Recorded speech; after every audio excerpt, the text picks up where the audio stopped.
Gente, quiero decir que este señor que está acá tocó mi corazón cuando yo era chico. Con Mi familia es un dibujo, con el personaje de Dibu, el señor Rodolfo Mutuberría.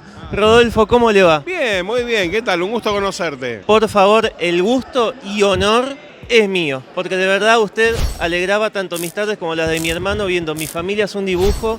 Gran programa, de verdad lo amamos. Pero ahora me gustaría hacerle una pregunta importante. ¿Cómo fue que surgió la idea de Dibu? Bueno, Telefe me llamó, me convocó para hacer un diseño de personaje. Lo cierto es que no me podían decir para qué era, pero me decían que necesitaba un personaje que fuera como Jaimito, como el de los chistes de Jaimito, viste que Jaimito era un personaje zarpado, así. Pero me decía que tenía que ser querible, que tenía que ser un personaje que a la familia le gustara. Entonces entendí que se trataba de un dibujo animado, pero como me dijeron Jaimito, yo lo asocié con los chistes. Entonces digo, bueno, probablemente sea un programa nuevo donde el personaje tenga que decir un chiste a cámara o con el conductor. Y bueno, entonces hice el diseño de un personaje que me pareció que podía dar con un perfil de travieso. La nariz media paradita para arriba, con los dientes para afuera. Usar un color llamativo, entonces un color naranja que fuera bien llamativo. No usé ni el amarillo ni el negro, que son colores más trillados en el pelo. Un color bien llamativo y la vestimenta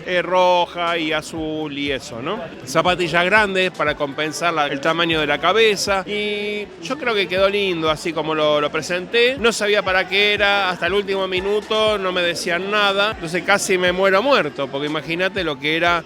Una cosa es un personaje diciendo un chiste que puede durar un minuto y otra cosa es un programa, es una hora de programa, entonces es mucho trabajo de animación, pasan 25 imágenes distintas por segundo, así imagínate lo que es hacer un programa, con cuánta gente voy a necesitar, hacía una locura. La verdad es que es increíble ver primero la interacción IRL de la gente con un dibujo animado. Antes de ir a eso, ¿usted ya tenía más o menos una concepción de cómo iba a ser a nivel personalidad, valga la redundancia, el personaje?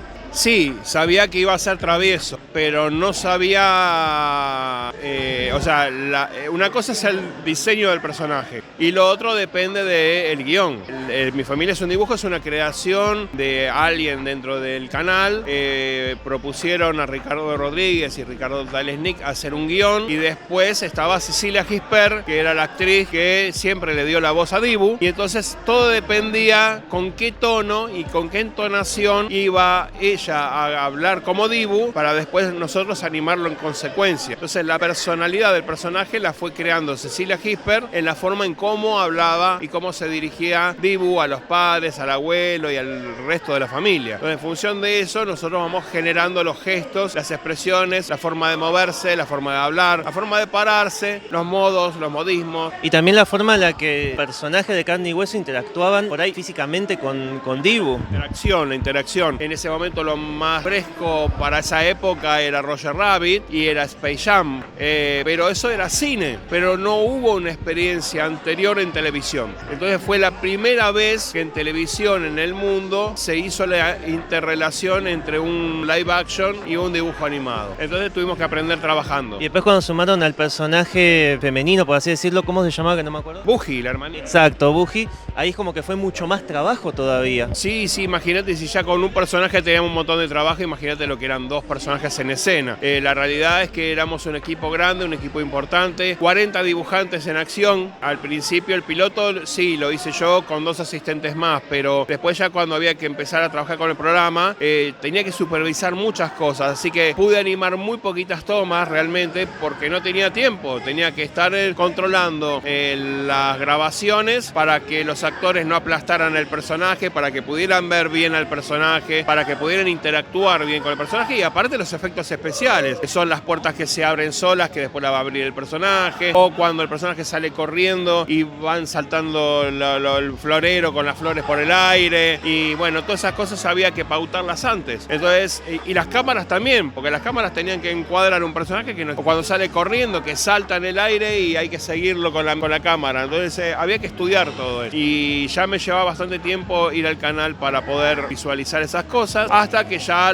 por supuesto, Alejandro Stoessel, Carlos Olivieri y los artistas son todos mega profesionales, y al poco tiempo ya le pescaron la onda de cómo era la mecánica, entonces ya no hizo falta que yo estuviera ahí, pero siempre supervisando la parte del dibujo. Entonces había que hacer, se imprimían primeros y últimos cuadros de cada escena, dibujaba al personaje ahí, digamos, sobre la foto, para poner en gesto, en pose y al tamaño en proporción al personaje al lado del actor. Eso después le explicaba al animador qué era lo que iba a pasar en esa escena, y el animador empezaba a trabajar basándose en los dibujos que yo le hacía. Entonces, bueno, era un trabajo, era un engranaje que tenía que funcionar toda la perfección. Me imagino que al momento de estrenarse fue un éxito inmediato. Sí, la verdad que fue bastante esfuerzo y por suerte tuvo muy buena recepción del público. Nos pareció maravilloso. En menos nos íbamos a imaginar que después iba a trascender la frontera y que Dibu iba a ser visto en toda Latinoamérica. Me maravilló cuando empezaron a aparecer los eventos de cómic. Empecé a viajar a Colombia, a Ecuador, a Perú, a Chile, a Uruguay, y ver que hay fanáticos de Dibu en todos lados. O sea, podemos decir que es como su magnum opus, su obra maestra. Sí, imagínate, el sueño del pibe, el sueño desde chico. Yo siempre quería ser un personaje que fuera conocido, que así como Disney tenía Mickey Mouse y García Ferrer tenía Hijitus, yo quería ser mi propio personaje. Y la verdad es que fue grande, Dios me ayudó muchísimo. ¿Y qué consejo le puede dar a aquellas personas que por ahí no van tanto por el lado de la animación, o quizás sí, y que buscan por ahí tal vez crear su propia obra? O sea, más por un tema del lado de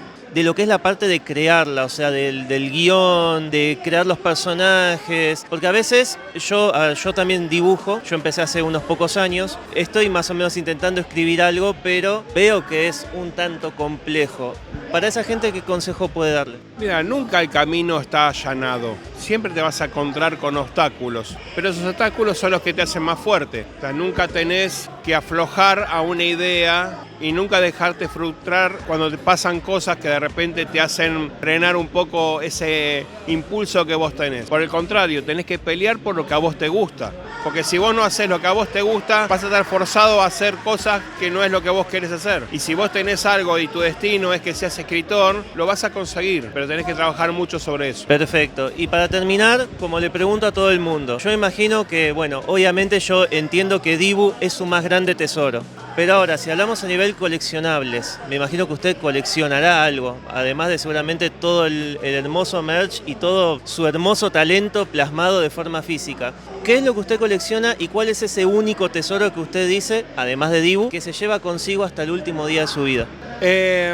Por sobre todo recuerdos, no son cosas físicas en sí, pero el anhelo de ser dibujante y de haber podido llegar a ser animador me permitió darme ese gusto de mi papá. Mi viejo me ayudó muchísimo, mis viejos me ayudaron muchísimo, pero más mi papá en poder presentarme a las personas más adecuadas para que yo pueda cumplir mi sueño. Lo demás dependía de mí, de mi constancia, de mi perseverancia, del talento y de no dejarme avasallar por los problemas y seguir adelante con todo. Haber podido entrar a una compañía que hacía dibujos animados para Disney, para Hanna-Barbera, para Cartoon Network, haber podido hacer las historietas de los personajes de mi infancia como Bugs Bunny, como Tom y Jerry, como La Pantera Rosa, como Scooby-Doo. Era fanático de Hijitus, porque yo nací junto con Hijitus en la serie, ¿no? Hijitus del 67, yo soy del 67, tengo 57 años, y de chico era fanático de Hijitus y tenía el disco y escuchaba Hijitus en el tocadisco. No me iba a imaginar en mi vida que García Ferrer me iba a llamar para que yo animara a Larguirucho en su última película. Así que imagínate si yo no tengo una bendición, una varita mágica que me tocó poder haber hecho lo que quería hacer desde chico. Y por sobre todas las cosas, muy bien hecho, nada. Y gracias desde ya, y se lo digo de frente, por alegrarme esas tardes de mi infancia, tanto a mí como a mi hermano y a un montón de gente que seguro nos está viendo ahora en este momento. Me alegro que el esfuerzo haya valido la pena. Muchísimas gracias, Rodolfo, alto gustazo, el creador de Dibu con nosotros, y seguimos en la RetroStar. Y bueno, de vuelta mi amigo Diego se olvidó de grabarse, o mejor dicho se olvidó hacer el cierre del video, así que lo haré por segunda vez. Te dejo las redes sociales de Diego acá abajo como es usual. Y también, como siempre él dice, suscríbete, activa la campanita, así no te pierdes ningún tipo de contenido. Yo soy Pancho Paz, soy editor y de paso, bueno, te dejo las redes sociales de No es Mala. De paso, te vas a chusmear un poco lo que yo estoy haciendo. Así que bueno, soy Pancho Paz y Diego te verá en el próximo nuevo video. Chau, chau.